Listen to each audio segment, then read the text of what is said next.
But before I talk about the future, emyezi kati giri musanvu nga bannamawulire ba NMG tebakkirizibwa kusala wantu wonna wali President Museveni ate yo mu Paalamenti okuva ku Lwokubiri lwa Ssabbiiti eno tetukkirizibwa kulinnyayo yadde ekigere.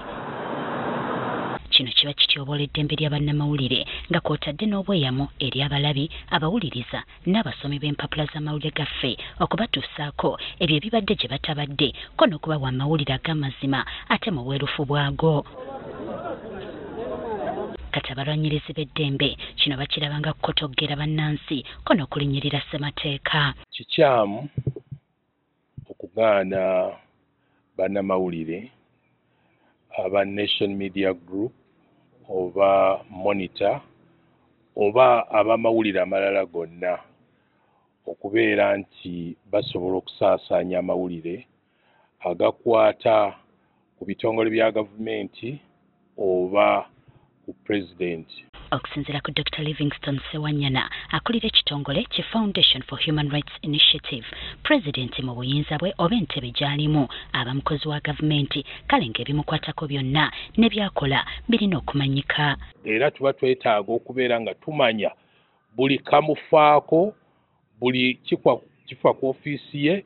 Ono era takkiriziganya na kya Paalamenti ku nsonga y'emu agamba Paalamenti mu kino eba erinnyiridde akawaayiro 79 akassemateeka akasoosowaza enfuga y'amateeka. Baba batyobooledde ddala ennono kwe basinziira okubeera nti balondebwa ne baweebwa obuvunaanyizibwa obwo. Kale ono asabye mu bwangu ddala ekikookolo kino kiggyibwewo. N'olwekyo tukoowola gavumenti, tukoowola President amangu ddala nga bwe kisoboka kubanga ali mu kutyoboola ssemateeka bw'agaana bannamawulire okukwata amawulire agamukwatako oba agakwata ku ebyo ebikwata ku ofiisi ye oba olukiiko olukulu olw'eggwanga. N'ekibiina ekitaba bannamawulire mu Uganda ki Uganda Journalists Association kitegeezezza nga kino bwe kyakoleddwa mu mutima omubi okulemesa bannamawulire okusaka amawulire n'okugasaasaanya mu butuufu bwago. Laba nga kiringanga kano kazannyo k'abakungu ba gavumenti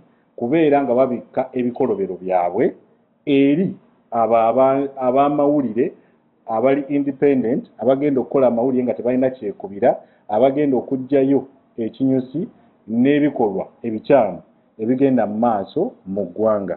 Yakulira ekibiina kino Robert Kyagulanyi Ssentamu asabye kampuni ya NMG okunywerera ku mazima kuba bwe buvunaanyizibwa bwabwe okuwa abantu amawulire amatuufu. Kyono kiraga ekizibu ky'okuleeta abantu mu bifo ebyobukulembeze abatayina ndowooza ya bukulembeze nga bolabanikamu. So aba NTV tuyimirira nammwe nenense eyimirira nammwe nze mbasaba mugende mu maaso nga mwogera amazima. Naye afumiridde ekikolwa kino kyagamba ekyokuziyiza bannayuganda okumanya amazima. So kyansonyi nnyo okulaba nga mukyala Anita Among ye mu bumenyi bw'amateeka bwe alowooza nti asobola n'okukyusa constitution. Ekyo nno kye kizibu mu dictatorship. System bwemenyekamenyeka buli omu alowooza alina obuyinza obukola byonna byonna by'ayagala.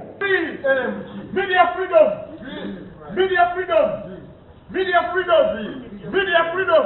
N'ab'ekibiina kya National Peasants Party nabo bavuddeyo okulaga obutali bumativu bwabwe eri Paalamenti okuziyiza bannamawulire okukola omulimu gwabwe. Basabye gavumenti ereme kuva ku mulamwa ogwagitwala mu nsiko. Omuntu yenna agaana bannamawulire okwakisesinga amawulire ge bandiyagadde okutuusaako bannayuganda oba buli muntu oba buli mu nsonda y'eggwanga lyonna oyo aba mulabe waffe nambeemu. Nnaalongo Anita Among, obadde otugamba bulijjo nti olina kazadde wa ggwanga. Gwe nga nakazadde w'eggwanga kati otuvuga otuzzaawa. Bwe kiba nti National Media ebadde ekola kyanjawulo nnyo okutuusa ku bannayuganda amawulire agensa ng'ekyo kye mutidde mukankanye nnyo.